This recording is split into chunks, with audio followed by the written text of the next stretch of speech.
রাধে রাধে বন্ধুরা, দেখো কপাল চুলকায় কি করলাম। কার কার পারণ হয়ে গেছে, সিঁদুর পরছি অন্ধকারের মধ্যে, তারপর আবার কপাল চুলকায়, সব ল্যাটা একই হয়ে গেল, চন্দন টন্দন সব।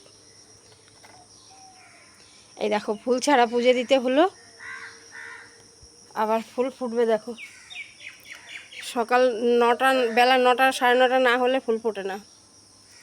আজকে এই ফুলগুলা কি করবো বলো তো। আর রানী কালারের এটা সবে এই যে এইটুকু খুলছে,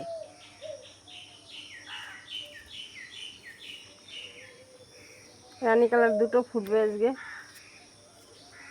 অর্ধেক ফুটেছে, ফুটবে বলতে। আর এই পিঙ্ক কালারের ফুটবে অনেকগুলো, পরে আবার তোমাদের সঙ্গে ফুল ফুটলে শেয়ার করব। কার কার পালন হয়ে গেছে, আর কে কে রাত্রি জাগরণ করেছো। টাটা বন্ধুরা। তো সারা রাত্রি জাগা, আমার পূজা হয়ে গেছে 5:30টায়, পালন সারলাম 6টায়, এখন দিব ঘুম।